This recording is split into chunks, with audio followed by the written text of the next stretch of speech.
नमस्कार दोस्तों, आपका स्वागत है विश्वा चैनल पर, जहां हम आपको सुनाते हैं इतिहास और रहस्यों की ऐसी अनसुनी कहानियां जो आपने कहीं और कभी नहीं सुनी होंगी। यहां हर कहानी में मिलेगा आपको रोमांच, रहस्य, सस्पेंस और वो जादू जो आपके दिल और दिमाग को झकझोर देगा। आज हम आपके लिए लेकर आए हैं राजा विक्रमादित्य की एक ऐसी गुप्त प्रेम कथा जिसे इतिहास ने छुपा लिया, विद्वानों ने भूल गया और आम जनता तक कभी पहुंचने ही नहीं दिया। यह वो कहानी है जहां प्रेम है, त्याग है और एक ऐसा रहस्य है जिसे जानने के बाद आप भी कह उठेंगे, वाह, ये तो पहली बार सुना है। तो वीडियो को अंत तक जरूर देखिए और अगर कहानी पसंद आए तो लाइक, शेयर और सब्सक्राइब करना मत भूलिएगा। राजा विक्रमादित्य का जीवन जितना महान और वीरता से भरा हुआ था, उतना ही रहस्यमयी भी था और इस रहस्य के केंद्र में छिपी थी एक ऐसी प्रेम कथा जिसे इतिहास ने कभी उजागर नहीं किया। कहते हैं कि उज्जैन की एक अमावस्या की रात जब पूरा राजमहल गहरी नींद में डूबा था, तभी विक्रमादित्य अपने निजी कक्ष में ध्यानस्थ बैठे थे। अचानक वातावरण में अजीब सी गंध फैली और एक ठंडी हवा पूरे कक्ष को झकझोरते हुए गुजरी। तभी उनके सामने प्रकट हुई एक अनोखी कन्या। उसकी आंखें गहरे नीले समुद्र जैसी, उसके बाल नागिन की भांति लहराते और उसके गले में चमकती हुई एक नागमणि मानो चांदनी को कैद कर ली हो। उसने स्वयं को नीलांगी, नागलोक की राजकुमारी बताया और कहा कि वह बरसों से स्वप्नों में केवल विक्रमादित्य को देखती आ रही है और यही नियति उसे पृथ्वी पर खींच लाई है। उसकी आवाज में ऐसा सम्मोहन था कि राजा पहली बार अपने भीतर एक अजीब कंपन महसूस करने लगे। लेकिन नीलांगी ने एक शर्त रखी, यदि आप मुझसे विवाह करेंगे तो इस रहस्य को जीवन भर गुप्त रखना होगा, क्योंकि यदि आपने इसे किसी से साझा किया तो आपके राज्य पर नागवंश का भयंकर श्राप टूट पड़ेगा। राजा के सामने एक असंभव सा निर्णय था। एक ओर उनकी प्रजा और राज्य की जिम्मेदारी, दूसरी ओर हृदय की गहराइयों में पहली बार जागा अद्भुत प्रेम। अंततः उन्होंने मौन स्वीकृति दे दी और यहीं से आरंभ हुई वह रहस्यमयी यात्रा जिसका कोई उल्लेख ग्रंथों या पुराणों में नहीं है। कहते हैं कि उसी रात नीलांगी ने उन्हें सरस्वती नदी के तट तक बुलाया, जहां जल अचानक चांदी की तरह चमकने लगा और दोनों उस जल में डूबते चले गए। परंतु डूबते ही वे एक नए लोक में प्रवेश कर गए। वह था नागलोक, जहां चारों ओर अनगिनत मणियां चमक रही थीं। विशाल महल के द्वार नागमणियों की रोशनी में जगमगा रहे थे और असंख्य नाग सेनाएं हाथों में भाले लिए खड़ी थीं। वहां नागराज वासुकी स्वयं उपस्थित थे। उन्होंने विक्रमादित्य का स्वागत किया, लेकिन एक शर्त रखी, तुम्हें हमारी बेटी से विवाह करने के लिए 3 कठिन परीक्षाएं पास करनी होंगी। पहली परीक्षा थी अग्निनाग को वश में करना, जो नागलोक का सबसे भयंकर प्राणी था और जिसकी अग्नि से पूरा लोक जल सकता था। विक्रमादित्य ने अपनी बुद्धि और साहस से नदी का प्रवाह मोड़कर उसकी ज्वाला शांत कर दी और उसे परास्त कर दिया। दूसरी परीक्षा थी समय की सुरंग से गुजरना, जहां उन्हें भविष्य की झलक देखनी थी। उन्होंने देखा कि उनका राज्य स्वर्णिम होगा, लेकिन उनका नाम एक रहस्य बनकर रह जाएगा। कोई नहीं जानेगा कि उन्होंने विवाह किया था या नहीं। यह दृश्य देखकर उनका मन कांप उठा, पर उन्होंने इसे स्वीकार किया। तीसरी और सबसे कठिन परीक्षा थी अपने प्रेम को त्याग कर भी प्रजा को प्राथमिकता देना। नागराज ने एक माया रची जिसमें लगा कि उनकी प्रजा विनाश के कगार पर है और नीलांगी रोते हुए उनसे प्रार्थना कर रही है कि वे उसे न छोड़ें। पर उस क्षण विक्रमादित्य ने अपने हृदय पर पत्थर रखकर अपनी प्रजा को चुना। यही देखकर नागराज प्रसन्न हो गए और उन्होंने अपनी पुत्री का हाथ उनके हाथ में सौंप दिया। नागलोक में भव्य विवाह हुआ। अनगिनत नागमणियों की रोशनी में, जल तरंगों की गूंज के बीच और नाग सेनाओं के जय घोष के साथ विक्रमादित्य और नीलांगी एक हो गए। किंतु इस विवाह का रहस्य केवल नागलोक तक सीमित रहा। पृथ्वी पर लौटकर उन्हें इसे गुप्त रखना पड़ा, क्योंकि श्राप अब भी छाया की तरह उनके सिर पर मंडरा रहा था। कहते हैं कि विक्रमादित्य ने कभी सार्वजनिक रूप से विवाह का ऐलान नहीं किया और यही कारण है कि इतिहासकार आज तक उलझे हुए हैं कि उन्होंने विवाह किया भी था या नहीं। किंतु नागलोक की कथाओं में आज भी कहा जाता है कि हर पूर्णिमा की रात नीलांगी उज्जैन आती थी और महाकाल मंदिर के पीछे बने गुप्त मार्ग से विक्रमादित्य से मिलती थी। दोनों का प्रेम चांदनी रातों में नदी की लहरों की तरह बहता रहता था, परंतु प्रजा और इतिहास की नजरों से छिपा रहता था। और यही वह रहस्य है जिसे सुनकर आज भी लोग दंग रह जाते हैं। क्योंकि यह कथा केवल प्रेम की नहीं बल्कि त्याग, निष्ठा और अडिग साहस की भी है। राजा विक्रमादित्य और नागकन्या नीलांगी की यह कहानी उतनी ही रोमांटिक है जितनी रहस्यमयी, और यही वजह है कि यह इतिहास के सबसे बड़े अनकहे अध्यायों में से एक बन गई, जिसे जानकर हर श्रोता सोचने पर मजबूर हो जाता है, क्या सचमुच यह हुआ था या यह केवल लोक कथा का मोहक जादू है। नागलोक में विवाह के बाद राजा विक्रमादित्य और नीलांगी का जीवन जितना अद्भुत था उतना ही रहस्यमयी भी, क्योंकि उनके प्रेम के बीच एक ऐसा श्राप छिपा था जो कभी भी जाग सकता था। और इसी डर की वजह से विक्रमादित्य ने यह विवाह अपने राज्य और प्रजा से गुप्त रखा। पृथ्वी पर लौटने के बाद उन्होंने फिर से सिंहासन संभाला, लेकिन उनके हृदय में अब एक नया द्वार खुल चुका था। नीलांगी का प्रेम, जो उनके जीवन का सबसे अनमोल खजाना था।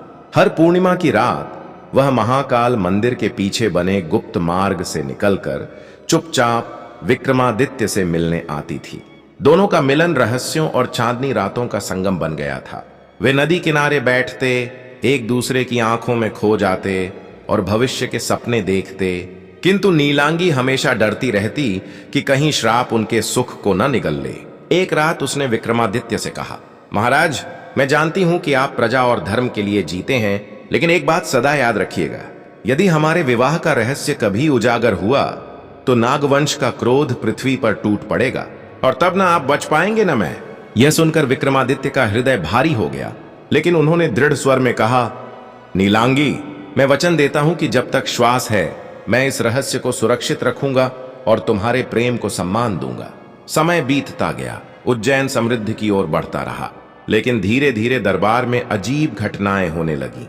महल के कुएं का जल अचानक काला पड़ जाना, महल की दीवारों पर रहस्यमयी चिन्ह उभरना और दरबारियों का रात को सपनों में नागों को देखना, यह सब संकेत था कि श्राप की छाया धीरे धीरे जाग रही है। एक दिन दरबार में एक विद्वान तांत्रिक आया जिसने दावा किया कि उसने आकाश में नागतारा की स्थिति बदलते देखी है और ये इस बात का संकेत है कि राजमहल में कोई गुप्त संबंध नागलोक से जुड़ा हुआ है। विक्रमादित्य यह सुनकर चौंक उठे, लेकिन उन्होंने तुरंत तांत्रिक को दंडित करने के बजाय उसे मौन कर दिया ताकि कोई और इस बात पर विश्वास न करे। उसी रात नीलांगी उनसे मिलने आई। उसकी आंखों में आंसू थे। उसने कहा, महाराज, श्राप की शक्ति बढ़ रही है।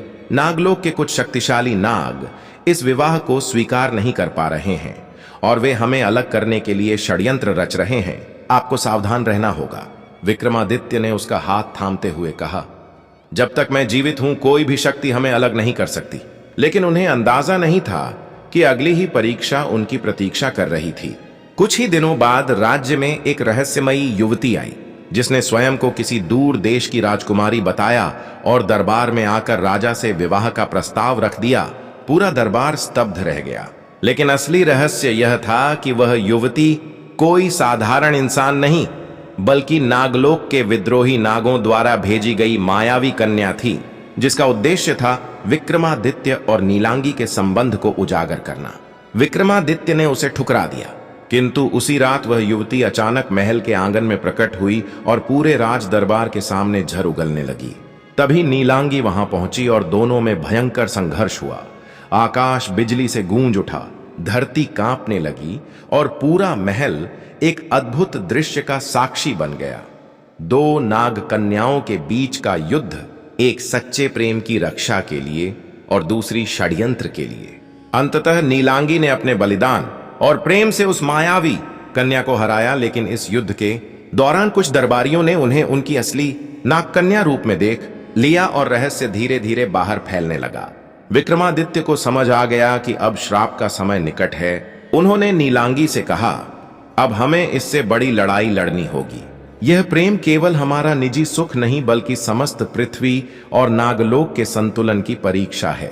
अगले ही दिन उन्होंने गुप्त यात्रा की और नागलोक पहुंचे, जहां वासुकी ने कहा, पुत्र, तुम्हारा प्रेम पवित्र है, परंतु नागवंश में विद्रोह भड़क चुका है। यदि इसे रोका नहीं गया तो दोनों लोगों का विनाश निश्चित है। अब विक्रमादित्य के सामने सबसे कठिन निर्णय था, क्या वे अपने प्रेम को बचाएं या दोनों लोगों को विनाश से बचाने के लिए नीलांगी का त्याग करें। इस प्रश्न का उत्तर अब भी अनजाना था, लेकिन यह तय था कि आगे जो भी होगा वह इतिहास का सबसे बड़ा रहस्य बन जाएगा। कहते हैं कि इसके बाद विक्रमादित्य ने एक गुप्त योजना बनाई। उन्होंने नीलांगी से वचन लिया कि यदि आवश्यकता पड़ी तो वह उनके सामने से हमेशा के लिए लुप्त हो जाए, ताकि प्रजा और नागलोक दोनों सुरक्षित रहें। और यही बात नीलांगी के हृदय को तोड़ गई। उसकी आंखों में आंसू थे, परंतु उसके प्रेम की गहराई इतनी थी कि उसने बिना किसी विरोध के यह वचन दे दिया। यही से शुरू हुआ वह द्वार जो इस प्रेम कथा को और भी सस्पेंसफुल और रहस्यमयी बना देता है, क्योंकि इसके बाद घटनाएं इतनी तेजी से घटित हुईं कि कोई समझ ही नहीं पाया कि सच क्या है और झूठ क्या। और यही कारण है कि आज भी इतिहास इस प्रेम कथा को छुपाए बैठा है। राजा विक्रमादित्य और नाग कन्या नीलांगी की यह गाथा प्रेम, बलिदान और रहस्य का वह संगम है जो कभी पूरी तरह उजागर नहीं हो पाया। राजा विक्रमादित्य और नाग कन्या नीलांगी की कथा धीरे धीरे उस मोड़ पर आ चुकी थी जहां प्रेम, बलिदान और नियति तीनों आमने सामने खड़े थे। नागलोक और पृथ्वी के बीच बढ़ता हुआ तनाव अब किसी बड़े विस्फोट की ओर इशारा कर रहा था, क्योंकि नागवंश के विद्रोही गुट ने यह निश्चय कर लिया था कि यदि नीलांगी और विक्रमादित्य का संबंध जिंदा रहा तो दोनों लोकों का संतुलन बिगड़ जाएगा और नागवंश की शक्ति क्षीण हो जाएगी। वहीं दूसरी ओर पृथ्वी पर तांत्रिक और ज्योतिषी लगातार यह भविष्यवाणी कर रहे थे कि उज्जैन के राजमहल पर कोई अदृश्य श्राप मंडरा रहा है, जिससे न केवल राजा बल्कि पूरा राज्य संकट में पड़ सकता है। विक्रमादित्य जानते थे कि यह श्राप धीरे धीरे जाग रहा है, क्योंकि रात के समय जब भी वे नीलांगी से मिलते तो कभी नदियों का पानी उफान मारने लगता, कभी जंगलों में सांपों का झुंड अचानक प्रकट हो जाता और कभी महल की दीवारों पर रहस्यमयी नाग चिन्ह उभर जाते, मानो प्रकृति स्वयं उन्हें चेतावनी दे रही हो। लेकिन प्रेम के वश में बंधे विक्रमादित्य ने नीलांगी से वादा किया था कि चाहे कुछ भी हो जाए वे उसे कभी अकेला नहीं छोड़ेंगे, और नीलांगी भी अपने प्रेम की शक्ति से उन्हें साहस देती रही। परंतु दोनों जानते थे कि अंतिम परीक्षा अब निकट है। एक रात नागलोक से संदेश आया कि विद्रोही नागों ने पृथ्वी पर हमला करने का निर्णय ले लिया है, और यदि विक्रमादित्य ने नीलांगी से संबंध तोड़ा नहीं तो वे उज्जैन को अपने विष से भस्म कर देंगे। यह समाचार सुनते ही दरबार में भय फैल गया। लोग कानाफूसी करने लगे कि उनके राजा पर कोई अद्भुत मोहिनी का जादू है, और धीरे धीरे प्रजा का विश्वास भी डगमगाने लगा। विक्रमादित्य ने यह सब देखकर सोचा कि उन्हें सच स्वीकार करना ही होगा, किंतु जैसे ही उन्होंने यह निर्णय लिया, नीलांगी उनके सामने आ खड़ी हुई। उसकी आंखों में आंसू और चेहरे पर दृढ़ता थी। उसने कहा, महाराज, यह मेरा अपराध है, क्योंकि मैंने आपके जीवन में प्रवेश कर आपके राज्य को खतरे में डाल दिया। अब मैं ही इसे ठीक कर सकती हूं, मैं आपसे दूर चली जाऊंगी। विक्रमादित्य ने उसका हाथ कसकर पकड़ लिया और बोले, नहीं नीलांगी, यह प्रेम केवल तुम्हारा नहीं मेरा भी है, और मैं इसे कभी टूटने नहीं दूंगा, चाहे मुझे अपना जीवन ही क्यों ना देना पड़े। इस उत्तर ने नीलांगी के हृदय को तो पिघला दिया, लेकिन भाग्य ने कुछ और ही सोच रखा था, क्योंकि उसी क्षण आकाश गड़गड़ाने लगा, बादलों से विषधाराओं की वर्षा होने लगी और नागलोक के विद्रोही प्रकट हो गए। उन्होंने चारों ओर से उज्जैन को घेर लिया। लोग चीखने लगे, दरबार हिल गया और पूरा राज्य मानो प्रलय के मुहाने पर खड़ा था। विक्रमादित्य ने अपने शस्त्र उठाए और रणभूमि में उतर आए। उनके साथ नीलांगी भी नागिनी रूप में आ गई। दोनों ने मिलकर दुश्मनों का सामना किया, परंतु यह युद्ध साधारण नहीं था। इसमें प्रेम और श्राप दोनों की परीक्षा हो रही थी। नाग विद्रोहियों के नेता कालनाग ने गरजते हुए कहा, विक्रमादित्य, यदि तुम सच्चे राजा हो तो अपने प्रेम का त्याग कर दो, वरना तुम्हारी प्रजा इसी क्षण विनाश का ग्रास बन जाएगी। यह सुनकर विक्रमादित्य का हृदय कांप गया। एक ओर उनका प्रेम, दूसरी ओर उनकी प्रजा। यह वही तीसरी परीक्षा थी जो वर्षों पहले नागराज वासुकी ने रखी थी, परंतु अब यह वास्तविक बन चुकी थी। उन्होंने क्षण भर के लिए नीलांगी की ओर देखा। उसकी आंखों में आंसू थे, लेकिन उसमें त्याग की चमक भी थी। उसने धीमे स्वर में कहा, महाराज, आपकी प्रजा ही आपकी सबसे बड़ी पत्नी है। मैं केवल एक कन्या हूं। आप मुझे त्याग दीजिए और उन्हें बचाइए। यह सुनकर विक्रमादित्य की आत्मा चीत्कार कर उठी, लेकिन वह जानते थे कि नीलांगी सही कह रही है। उन्होंने तलवार उठाई और आकाश की ओर शपथ ली, मैं अपने प्रेम का त्याग करता हूं, पर अपनी प्रजा को नहीं छोड़ूंगा। जैसे ही यह वचन उनके मुख से निकला, आकाश फट गया। नाग विद्रोहियों की शक्ति कमजोर पड़ गई, लेकिन उसी क्षण नीलांगी धीरे धीरे पारदर्शी होने लगी। उसका रूप धुंध में बदलता गया। उसकी आंखों से आंसू टपकते रहे और वह बोली, महाराज, यह मेरा अंतिम मिलन है। अब मैं नागलोक के अनंत अंधकार में लौट रही हूं, पर मेरा प्रेम सदैव आपके साथ रहेगा। विक्रमादित्य ने चीखते हुए उसका हाथ पकड़ने की कोशिश की, लेकिन वह धीरे धीरे लुप्त हो गई। केवल उसकी नागमणि उनके हाथों में रह गई। पूरा युद्ध थम गया। नाग विद्रोही हार गए, प्रजा बच गई। लेकिन विक्रमादित्य के हृदय में एक ऐसा शून्य भर गया जिसे कभी कोई भर नहीं सका। कहते हैं कि उस दिन के बाद विक्रमादित्य ने कभी विवाह नहीं किया। उन्होंने नागमणि को अपने पास रखा और हर पूर्णिमा की रात महाकाल मंदिर के पीछे बैठकर चांदनी में उसे देखते रहते, मानो उस चमक में नीलांगी का चेहरा खोज रहे हों। और यही रहस्य है कि इतिहास में उनके विवाह का कोई उल्लेख क्यों नहीं मिलता, क्योंकि उन्होंने प्रेम किया, विवाह भी किया, पर अंततः त्याग ही उनकी नियति बनी, और यही त्याग उन्हें अमर और रहस्यमय बनाता है। आज भी उज्जैन के लोग कहते हैं कि यदि आप पूर्णिमा की रात महाकाल मंदिर के पीछे जाएं और ध्यान से सुने, तो वहां नदी की लहरों के बीच एक स्त्री की धीमी सी पुकार सुनाई देती है, जो बार बार कहती है, महाराज। और यह वही पुकार है जो सदियों बाद भी विक्रमादित्य और नीलांगी के अनकहे प्रेम की गवाही देती है। नीलांगी के लुप्त हो जाने के बाद राजा विक्रमादित्य का जीवन मानो ठहर गया। युद्ध समाप्त हो चुका था, विद्रोही नाग पीछे हट गए थे और प्रजा फिर से सुरक्षित थी। किंतु उनके हृदय में एक ऐसी खामोशी उतर गई थी जिसे कोई भर नहीं सकता था। उनके हाथों में बची केवल वह चमकती हुई नागमणि थी, जो मानो नीलांगी की आखिरी सांसों का प्रतीक थी। वे उसे हमेशा अपने पास रखते, दरबार में, युद्ध में, ध्यान में, हर जगह। परंतु धीरे धीरे उन्होंने महसूस किया कि इस नागमणि में कोई अद्भुत शक्ति छिपी है, क्योंकि जब भी वे ध्यान में बैठते तो उसके भीतर से एक हल्की नीली रोशनी निकलती और उसमें नीलांगी का चेहरा उभरने लगता। उसकी आंखों से आंसू बहते और कभी उसकी हंसी सुनाई देती। विक्रमादित्य को लगता कि वह सचमुच जीवित है और इस मणि में कैद हो गई है। एक रात उन्होंने देखा कि नागमणि से हल्की फुफकार निकल रही है और उनके कक्ष में चारों ओर नागों की परछाइयां घूम रही हैं। वे समझ गए कि यह कोई साधारण रत्न नहीं, बल्कि नागलोक से जुड़ा एक जीवित द्वार है, और यहीं से शुरू हुआ रहस्यों का नया अध्याय। परंतु इस मणि का प्रभाव केवल उन पर नहीं, बल्कि पूरे राज्य पर भी पड़ने लगा। राजमहल के सैनिक रात को सपनों में नाग युद्ध देखने लगे। महल के कुओं में पानी की जगह धुआं उठने लगा। खेतों की फसलें अचानक सूखने लगीं और लोग कहते कि रात में नागों की परछाइयां महाकाल मंदिर के आसपास घूमती दिखाई देती हैं। प्रजा डरने लगी और दरबार में विद्वानों ने घोषणा की कि यह सब नागमणि का श्राप है। किंतु विक्रमादित्य इस श्राप को प्रेम का संदेश मानते रहे और कहते, यह नीलांगी की निशानी है, इसमें श्राप नहीं, प्रेम बसा है। लेकिन समय के साथ घटनाएं इतनी भयानक हो गईं कि स्वयं विक्रमादित्य को भी संदेह होने लगा कि कहीं यह सचमुच श्राप ही तो नहीं।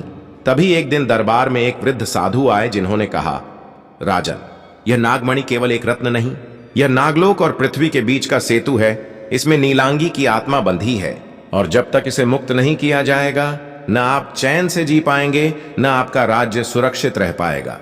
यह सुनकर विक्रमादित्य का हृदय कांप उठा, क्योंकि इसका अर्थ था कि उन्हें नीलांगी को हमेशा के लिए विदा करना होगा। पर वे ऐसा कैसे कर सकते थे जब उनका पूरा जीवन उसी के इर्द गिर्द घूम रहा था। इस द्वंद्व में दिन बीतते गए, परंतु धीरे धीरे श्राप और प्रकट होने लगा। प्रजा बीमार पड़ने लगी, मंदिरों में दीपक अपने आप बुझने लगे और उज्जैन की नदियां लाल हो गईं, मानो रक्त बह रहा हो। प्रजा ने राजा से प्रार्थना की कि वे इस रत्न का त्याग करें, लेकिन विक्रमादित्य ने स्पष्ट कहा, मैं अपने प्रेम का त्याग नहीं कर सकता, चाहे मुझे ही क्यों न मरना पड़े। प्रजा उनकी बात मान गई, लेकिन डर की छाया पूरे राज्य पर छा गई। तभी एक रात नीलांगी स्वयं उनके स्वप्न में आई। उसकी आंखों में पीड़ा थी। उसने कहा, महाराज, आप मेरे प्रेम को श्राप समझ रहे हैं, पर सच यह है कि यह नागामणि धीरे धीरे नागलोक के विद्रोहियों के हाथों में चली जाएगी। वे इसे चाहते हैं ताकि दोनों लोकों को जोड़कर विनाश ला सकें। यदि आपने इसे मुक्त नहीं किया तो आपका राज्य जल जाएगा। विक्रमादित्य चौंक कर उठे और उन्होंने संकल्प लिया कि वे इस रहस्य का सामना करेंगे। अगले दिन वे अकेले महाकाल मंदिर गए। वहां नागमणि को अपने सामने रखकर तपस्या करने लगे। तभी अचानक मंदिर की दीवारें हिलने लगीं आकाश में बिजली कड़कने लगी और धरती से कालनाग प्रकट हुआ। वही विद्रोही नेता जिसने पहले युद्ध किया था, उसने हंसते हुए कहा, विक्रमादित्य, अब यह नागमणि मेरी होगी और तुम्हारा प्रेम तुम्हारी प्रजा के विनाश का कारण बनेगा। युद्ध छिड़ गया। विक्रमादित्य ने अपनी तलवार उठाई और पूरी शक्ति से लड़े, लेकिन इस बार युद्ध केवल बाहरी नहीं बल्कि आंतरिक भी था, क्योंकि नागमणि चमक रही थी और उसमें नीलांगी की आवाज गूंज रही थी, महाराज, मुझे मुक्त कर दो, यही एकमात्र उपाय है।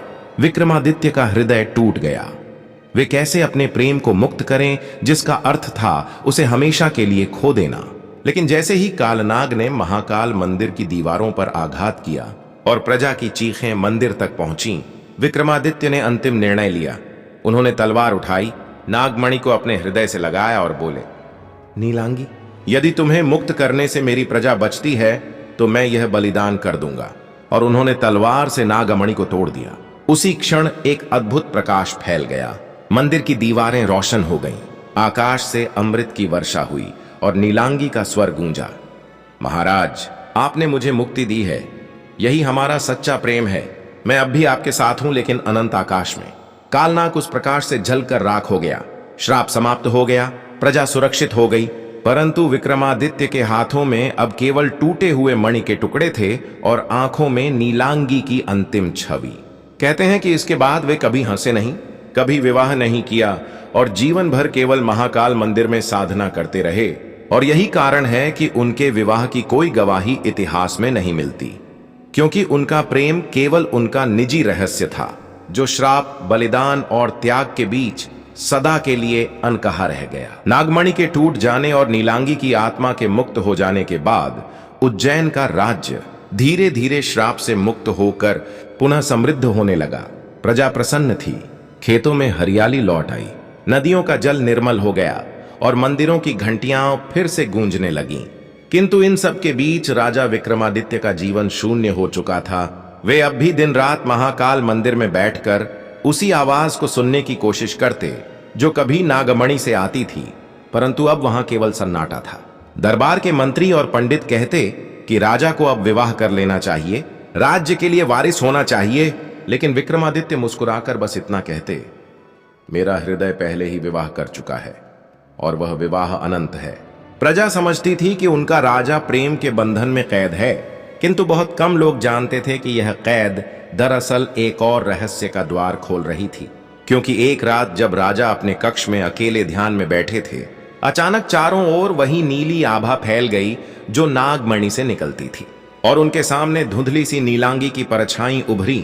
वह मुस्कुरा रही थी, उसकी आंखों में करुणा थी और उसने कहा, महाराज, मैं मुक्त तो हो गई हूं, पर मेरा प्रेम कभी मुक्त नहीं होगा।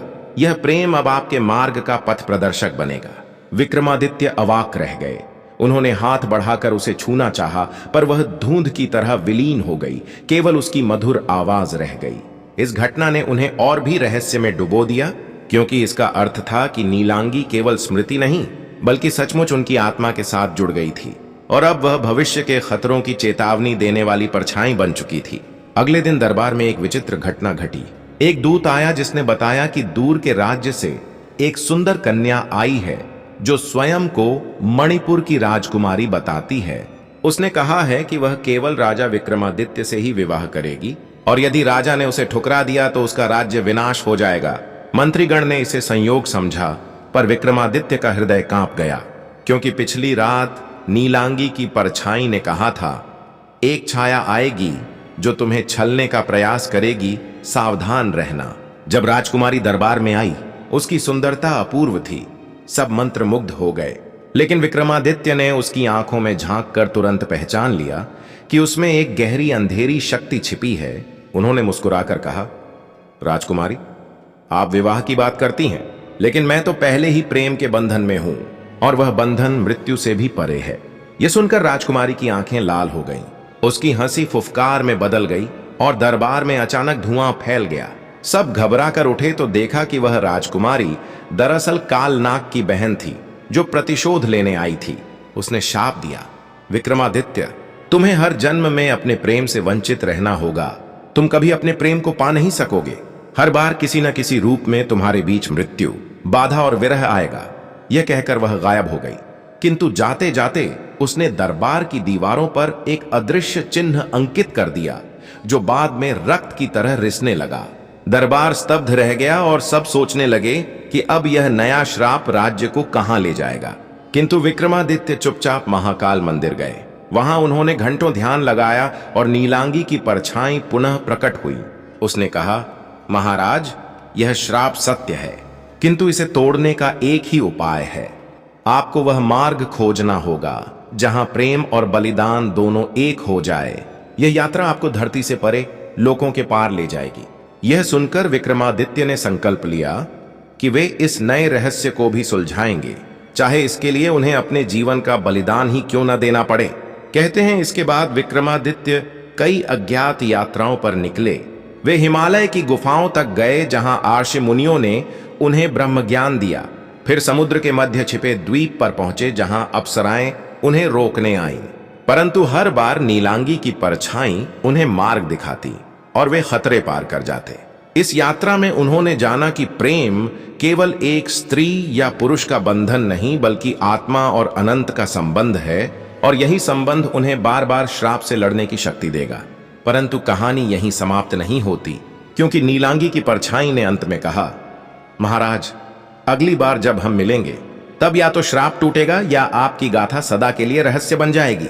इस भविष्यवाणी ने विक्रमादित्य के जीवन को एक ऐसे मोड़ पर ला खड़ा किया जहां हर क्षण प्रेम, मृत्यु और रहस्य का संगम हो गया। और यही कारण है कि इतिहासकार आज भी नहीं जानते कि विक्रमादित्य ने वास्तव में विवाह किया था या नहीं, क्योंकि उनका विवाह केवल देह का नहीं, आत्मा का था, और वह आत्मिक विवाह सदा के लिए गुप्त रहा। नागमणि के टूट जाने और नीलांगी की आत्मा की मुक्ति के बाद भी राजा विक्रमादित्य का जीवन किसी शांति को नहीं जान पाया था, क्योंकि उनके हृदय में प्रेम का दीपक भले ही जल रहा था, पर चारों ओर श्राप की परछाई मंडरा रही थी। प्रजा भले ही समृद्ध हो रही थी, राज्य में उत्सव और समृद्धि लौट आई थी, परंतु विक्रमादित्य के मन में हर रात नीलांगी की परछाई आकर एक नया रहस्य खोल देती थी। कभी वह उन्हें प्रेम से मुस्कुराती, कभी चेतावनी देती, और कभी अपने आंसुओं से संकेत देती कि उनका मार्ग अभी समाप्त नहीं हुआ, बल्कि असली परीक्षा तो आने वाली है। इसी बीच कालनाग की बहन द्वारा दिया गया वह श्राप कि विक्रमादित्य हर जन्म में अपने प्रेम से वंचित रहेंगे, उनकी आत्मा को हर क्षण झकझोर रहा था, और वे समझ चुके थे कि यह श्राप केवल इस जन्म का नहीं, बल्कि अनगिनत भविष्यों तक फैला हुआ है, और यदि इसे तोड़ा न गया तो उनका और नीलांगी का प्रेम सदा अपूर्ण रहेगा। इस रहस्य का उत्तर खोजने के लिए विक्रमादित्य हिमालय की ओर निकले। वे बर्फीले शिखरों पर पहुंचे जहां हजारों वर्षों से तपस्या में लीन अर्षि मुनि रहते थे। वहां एक प्राचीन आर्षि ने उन्हें बताया, राजन, तुम्हारी आत्मा दो हिस्सों में बंटी हुई है। एक हिस्सा राज्य और प्रजा के लिए है, और दूसरा हिस्सा नीलांगी के प्रेम के लिए। जब तक यह दोनों हिस्से एक नहीं होंगे, तब तक तुम श्राप से मुक्त नहीं हो सकते। यह सुनकर विक्रमादित्य स्तब्ध रह गए, क्योंकि उन्होंने महसूस किया कि सचमुच वे हर समय दो अलग अलग व्यक्तियों की तरह जीते हैं। एक ओर वे न्यायप्रिय राजा हैं, तो दूसरी ओर विरही प्रेमी। आर्षि ने आगे कहा, लेकिन इन दोनों को मिलाना आसान नहीं। तुम्हें आत्मा के द्वार से गुजरना होगा, जो केवल मृत्यु के किनारे पर खुलता है, और वहां तुम्हारा सामना तुम्हारी ही छाया से होगा। यह सुनकर विक्रमादित्य ने संकल्प लिया कि वे इस यात्रा पर अवश्य जाएंगे। वे महीनों तक ध्यान साधना करते रहे, और एक रात जब महाकाल मंदिर में गहन ध्यान में बैठे थे, अचानक उनकी चेतना शरीर से निकल गई, और वे एक अंधेरी गुफा में पहुंचे जहां अनंत छायाएं घूम रही थीं। तभी उनके सामने उनकी ही जैसी आकृति प्रकट हुई, वही चेहरा, वही आंखें, परंतु उनमें क्रोध और अभिमान की ज्वाला थी। वह छाया बोली, मैं तुम्हारा दूसरा रूप हूं, जो केवल राज्य और शक्ति को देखता है। मुझे प्रेम की कमजोरी नहीं चाहिए, न नीलांगी चाहिए, केवल विजय और यश चाहिए। विक्रमादित्य चौंक गए। उन्हें लगा मानो वे स्वयं से युद्ध कर रहे हों। छाया ने कहा, जब तक तुम मुझे परास्त नहीं करोगे, तुम्हारी आत्मा कभी पूर्ण नहीं होगी। फिर एक भयानक युद्ध शुरू हुआ। तलवारें टकराएं, मंत्र गूंजे, और हर प्रहार के साथ विक्रमादित्य को लगा कि वे स्वयं अपने ही अस्तित्व को काट रहे हैं। इसी बीच नीलांगी की परछाई प्रकट हुई। उसने कहा, महाराज, यह छाया तुम्हारे अंदर का अहंकार है, इसे प्रेम से जीतना होगा। न कि तलवार से। यह सुनकर विक्रमादित्य ने तलवार फेंक दी और अपनी छाया को गले से लगा लिया। उसी क्षण अंधकार प्रकाश में बदल गया और दोनों आत्माएं एक हो गईं। इस मिलन के बाद उनके भीतर एक नई शक्ति जागी, उनकी आंखों में दिव्यता आ गई और उनकी आत्मा का द्वार खुल गया, जहां उन्होंने देखा कि एक विशाल स्वर्ण सिंहासन पर स्वयं महाकाल विराजमान है। महाकाल ने कहा, विक्रमादित्य, तुमने आत्मा का द्वंद्व पार कर लिया है, लेकिन श्राप अभी भी शेष है, क्योंकि श्राप को तोड़ने के लिए तुम्हें प्रेम का अंतिम बलिदान देना होगा। तुम्हें नीलांगी को इस जन्म में खोना ही होगा, ताकि अगले जन्मों में तुम उससे मिल सको। विक्रमादित्य का हृदय कांप गया। वे चिल्लाकर बोले, नहीं, मैं उसे फिर नहीं खो सकता। पर महाकाल की आवाज गूंजी, बलिदान ही मुक्ति है। इसी समय कालनाग की बहन प्रकट हुई। उसकी हंसी गुफा में गूंजने लगी। देखा विक्रमादित्य, चाहे तुम कितनी भी साधना करो, अंत में तुम्हें अपने प्रेम से वंचित रहना ही होगा। पर तभी नीलांगी की परछाई आगे बढ़ी और बोली, नहीं, श्राप प्रेम को कभी पराजित नहीं कर सकता। श्राप केवल देह को रोक सकता है, आत्मा को नहीं। और उसने विक्रमादित्य का हाथ थाम लिया। उसी क्षण अंधकार कांप उठा और कालनाग की बहन का स्वर विलीन हो गया। किंतु इसके साथ ही नीलांगी की परछाई भी धीरे धीरे फीकी पड़ने लगी। उसने मुस्कुराकर कहा, महाराज, यह हमारा अंतिम मिलन है। अब हम अगले जन्मों में मिलेंगे, पर यह स्मृति सदैव आपके साथ रहेगी। और वह प्रकाश में विलीन हो गई। विक्रमादित्य रो पड़े, लेकिन उनकी आत्मा अब पूर्ण हो चुकी थी। वे जानते थे कि नीलांगी उनसे दूर होकर भी कभी दूर नहीं होगी। वे महाकाल मंदिर लौटे और प्रजा से कहा, आज से मैं न विवाह करूंगा, न किसी बंधन में पड़ूंगा। मेरा जीवन केवल प्रजा और धर्म के लिए होगा, क्योंकि मेरा प्रेम अब अनंत है। कहते हैं इसके बाद विक्रमादित्य ने अपने राज्य को स्वर्ण युग में बदल दिया। वे न्याय, धर्म और नीति के प्रतीक बन गए। लेकिन रात को जब वे अकेले होते तो अक्सर आकाश की ओर देखते और कहते, नीलांगी, मैं जानता हूं तुम कहीं ना कहीं हो और हम फिर मिलेंगे। इतिहासकार कहते हैं कि यही कारण है कि विक्रमादित्य के विवाह का कोई प्रमाण नहीं मिलता, क्योंकि उनका विवाह किसी स्त्री से नहीं बल्कि आत्मा और प्रेम से हुआ था। एक ऐसा विवाह जो युगों युगों तक रहस्य बना रहेगा। नीलांगी की परछाई के विलीन होने और आत्मा के द्वंद्व से मुक्त होने के बाद भी राजा विक्रमादित्य के भीतर का सन्नाटा गहराता ही चला गया। राज्य में सब कुछ स्वर्ण युग की ओर बढ़ रहा था।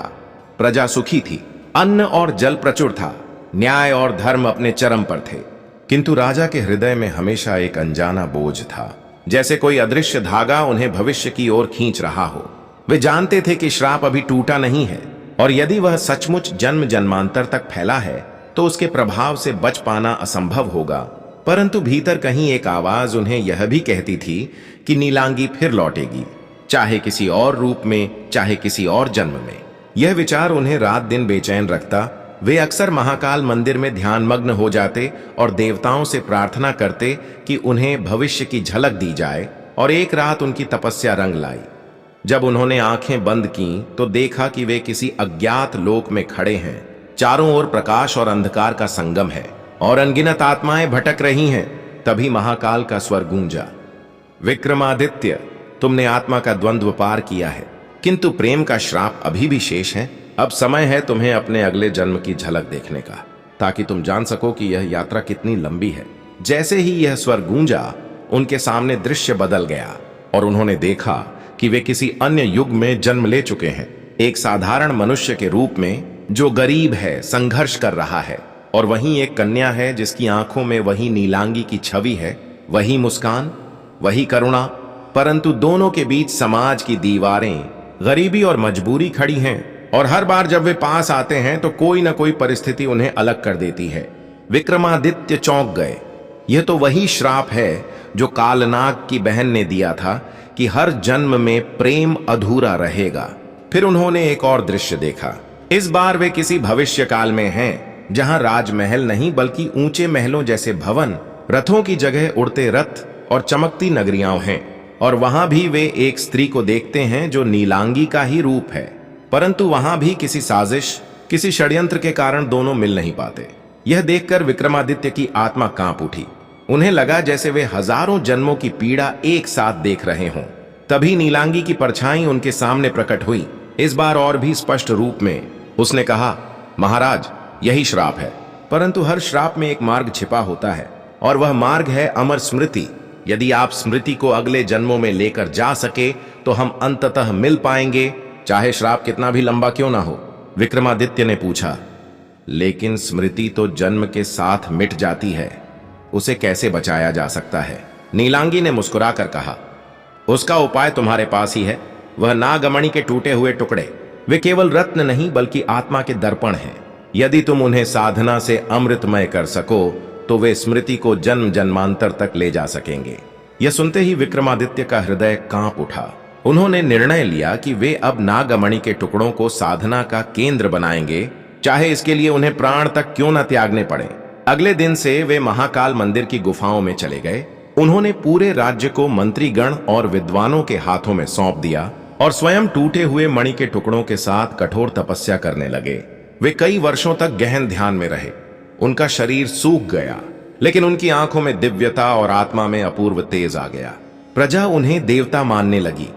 लोग कहते कि राजा अब मनुष्य नहीं बल्कि स्वयं महाकाल का अंश बन गए हैं। परंतु उनके भीतर केवल एक ही ध्येय था, नीलांगी की स्मृति को अमर करना। वर्षों की साधना के बाद जब चंद्र ग्रहण की रात आई, उन्होंने टुकड़ों को अपने हृदय पर रखकर प्राणायाम किया और अचानक उनके चारों ओर नीली ज्वाला उठी। पूरी गुफा रोशनी से भर गई और वे एक क्षण के लिए नीलांगी को फिर से देख सके। उसने कहा, महाराज, आपने कर दिखाया। यह स्मृति अब जन्मों तक जीवित रहेगी, चाहे श्राप हो या मृत्यु। हमारा प्रेम अब समय से परे हो गया है। और फिर वह प्रकाश में विलीन हो गई।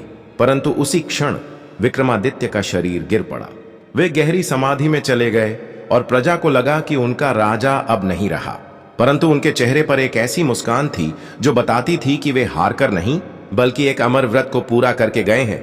कहते हैं कि उनकी समाधि के ऊपर से आज भी नीली रोशनी उठती है और लोग मानते हैं कि वह नीलांगी की आत्मा है जो आज भी अपने प्रेमी राजा का पहरा देती है। और यही कारण है कि विक्रमादित्य की गाथा केवल वीरता की नहीं बल्कि अनकहे प्रेम और अधूरे मिलन की गाथा भी है।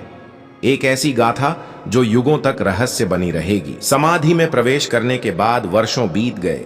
उज्जैन का राज्य पुनः शांति और समृद्धि में डूबा, किंतु राजा विक्रमादित्य की आत्मा, जो अब समाधि में अमर प्रेम और ज्ञान की ऊर्जा से जुड़ी हुई थी, लगातार अगली यात्रा की प्रतीक्षा कर रही थी।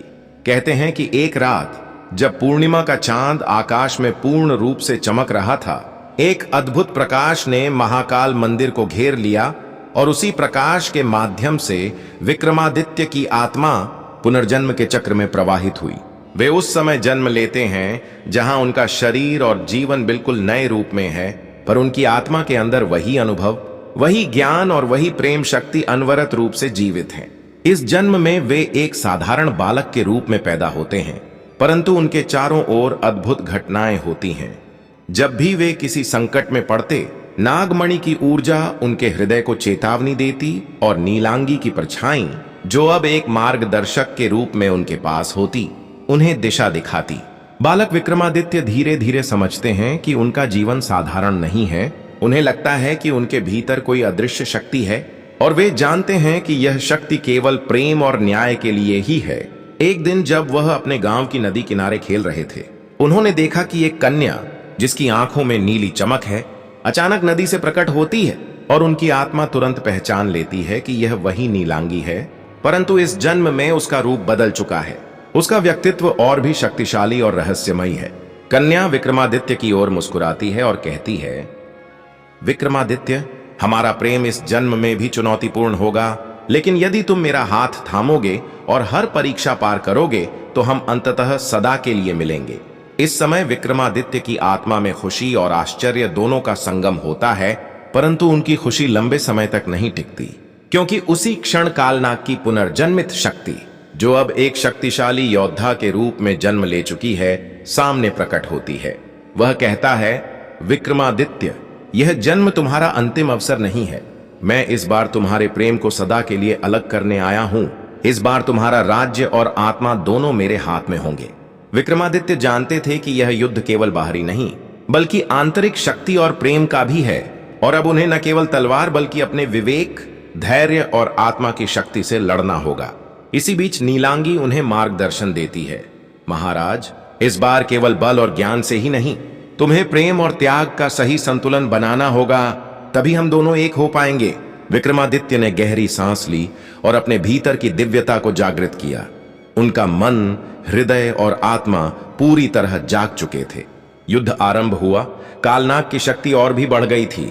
उसकी हर चाल अद्भुत और धोखेबाज थी, लेकिन विक्रमादित्य ने उसकी हर चाल को न केवल बुद्धि से बल्कि अपने भीतर के प्रेम और नीलांगी की याद से भांप लिया। उनका प्रत्येक प्रहार, प्रत्येक मंत्र और प्रत्येक निर्णय नीलांगी के मार्गदर्शन से और भी प्रभावी बन गया। युद्ध के बीच वे दोनों यानी विक्रमादित्य और नीलांगी अपने प्रेम की शक्ति से एक अनोखी ऊर्जा का निर्माण करते हैं जो कालनाग की शक्ति को कमजोर करती है, और उनके हृदय की शक्ति से अज्ञात आकाशीय शक्ति प्रकट होती है जो इस जन्म के लिए नियति का निर्णय तय करती है। अंततः कालनाग अपनी हार मानता है, परंतु वह अंतिम क्षण में चेतावनी देता है, यह जीत केवल एक जन्म की है, अगले जन्म में तुम्हारा प्रेम और भी परीक्षा में रहेगा। इस चेतावनी के साथ वह विलीन हो जाता है और विक्रमादित्य तथा नीलांगी दोनों अपने प्रेम और शक्ति का अनुभव करते हुए जानते हैं कि यह केवल एक संगम है, एक ऐसा जन्म जो उन्हें भविष्य के लिए तैयार करता है, और अब उनका प्रेम और भी अमर और अनंत हो गया है।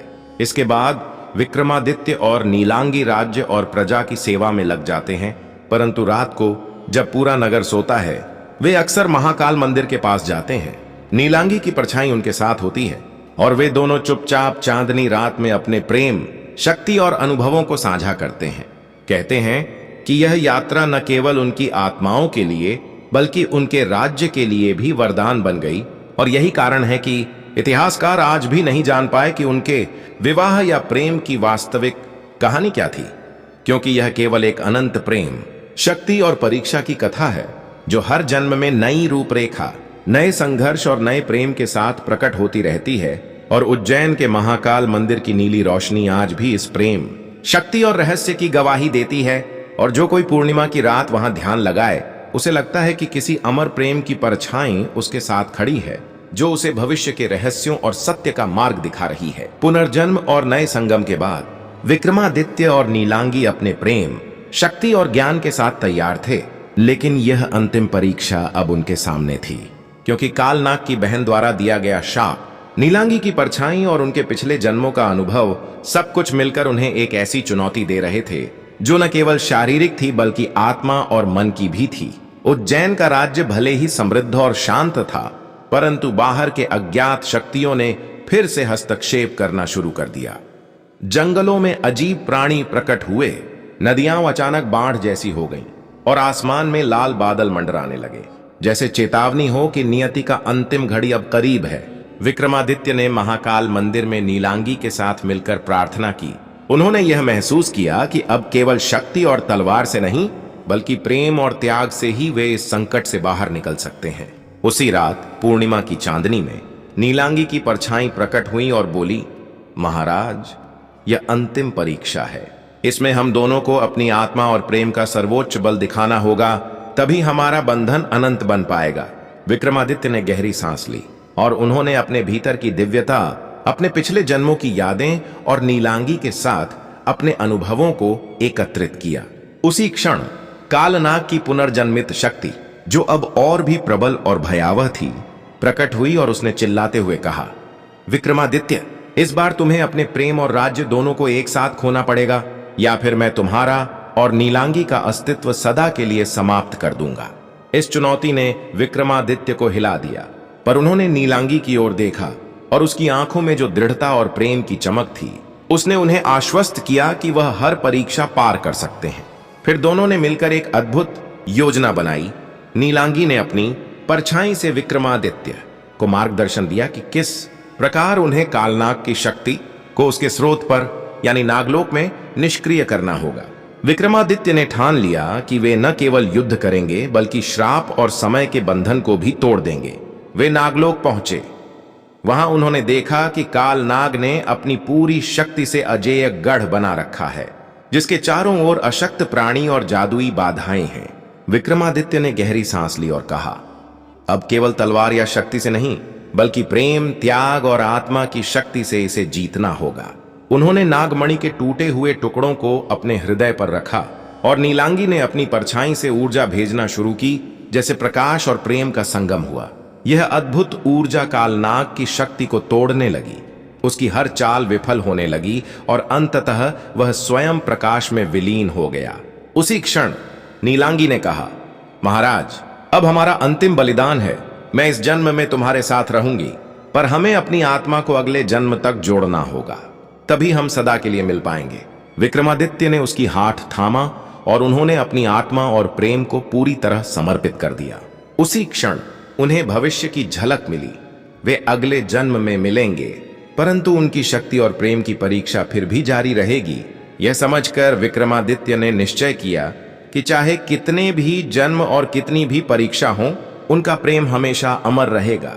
उज्जैन लौटने पर उन्होंने अपने राज्य को पुनः सुव्यवस्थित किया, प्रजा को न्याय और प्रेम का पाठ पढ़ाया और महाकाल मंदिर में प्रतिदिन नीलांगी की स्मृति और मार्गदर्शन के लिए ध्यान किया। कहते हैं कि आज भी उज्जैन की रातों में पूर्णिमा के समय यदि कोई महाकाल मंदिर के पास खड़ा होता है तो उसे नीली रोशनी में दो छायाएं दिखाई देती हैं, एक विक्रमादित्य की, एक नीलांगी की, जो प्रेम, बलिदान, शक्ति और अनंत परीक्षा की कहानी सुनाती है। और यही कारण है कि इतिहासकार उनके विवाह या प्रेम का सटीक प्रमाण नहीं दे पाए, क्योंकि यह केवल आत्मा का विवाह, अनंत प्रेम और रहस्य है, जो हर जन्म, हर युग और हर पूर्णिमा के समय प्रकट होता रहता है। और उज्जैन के महाकाल मंदिर की नीली रोशनी इस अमर कथा का साक्षी बनती है। दो आत्माएं, दो शाश्वत प्रेम और अनंत परीक्षाएं। आज हम उज्जैन के महान राजा विक्रमादित्य और नीलांगी की अनकही गाथा के उस रहस्य को उजागर करेंगे जिसे इतिहास ने कभी नहीं लिखा। यह कहानी प्रेम, बलिदान, रहस्य और पुनर्जन्म की है और आप इस पहली बार सुनने जा रहे हैं पूरी तरह यूनिक और रोमांचक रूप में। तो ध्यान लगाइए और सुनिए उज्जैन के महाकाल मंदिर से शुरू होकर अनंत प्रेम के उस सफर को, जो हर जन्म, हर युग और हर पूर्णिमा में पुनः प्रकट होता है। अब कहानी की शुरुआत होती है जहां पिछली सभी परीक्षाएं, युद्ध और बलिदान समाप्त होने के बाद विक्रमादित्य और नीलांगी अपनी आत्मा की गहराई में अनुभव कर रहे थे कि उनका प्रेम केवल शारीरिक या सांसारिक बंधनों से परे है। उन्होंने देखा कि उज्जैन का राज्य शांत और समृद्ध है, किंतु उनका मन शून्यता और भविष्य के अनसुलझे रहस्यों से भरा हुआ है। उनकी आत्मा को अब यह ज्ञान हो चुका था कि प्रत्येक जन्म में प्रेम, शक्ति और न्याय की परीक्षा उन्हें फिर से मिलती रहेगी, और यदि वे हर बार धैर्य और विवेक के साथ निर्णय लें तो उनका प्रेम हर बार विजय हासिल कर सकता है। उसी समय नीलांगी की परछाई उनके सामने प्रकट हुई, इस बार और भी दिव्य रूप में। उसने कहा, महाराज, हमारे प्रेम और शक्ति का संगम अब अनंत है, परंतु तुम्हें हर जन्म, हर युग और हर चुनौती का सामना खुद करना होगा। मैं मार्गदर्शन दूंगी, पर निर्णय तुम्हारा होगा। विक्रमादित्य ने उसकी आंखों में देखा और समझ लिया कि यह अंतिम समापन नहीं, बल्कि अनंत यात्रा का आरंभ है। और उन्होंने हृदय में संकल्प किया कि चाहे कितनी भी परीक्षाएं आएं, उनका प्रेम हमेशा अमर रहेगा। इसी बीच दूर से कालनाग की पुनर्जन्मित शक्ति, जो अब और भी प्रबल और रहस्यमयी थी, ने फिर से प्रकट होना शुरू किया और उसने चेतावनी दी कि अगली बार यह परीक्षा शारीरिक शक्ति, मानसिक विवेक और आत्मा की शुद्धता को चुनौती देगी। विक्रमादित्य ने अपने हृदय की शक्ति, अनुभव और नीलांगी के मार्गदर्शन का उपयोग करते हुए उसे रोका, और इस बार उन्होंने यह महसूस किया कि केवल प्रेम से ही सभी बंधनों और श्रापों को तोड़ा जा सकता है, और इसके लिए उन्हें अपने शरीर, हृदय और आत्मा का पूर्ण समर्पण करना होगा। उन्होंने नागमणि के टूटे हुए टुकड़ों को पुनः अपने हृदय पर रखा और नीलांगी ने अपनी दिव्य ऊर्जा से उसे अमर स्मृति का प्रतीक बना दिया, जिससे यह सुनिश्चित हो गया कि चाहे कितने भी जन्म आए, चाहे कितनी भी कठिन परीक्षाएं हों, उनका प्रेम हर जन्म में जीवित रहेगा। इसके बाद विक्रमादित्य और नीलांगी ने अपने राज्य के लिए न्याय और धर्म के मार्ग को चुना, प्रजा की भलाई और प्रेम का संदेश फैलाया।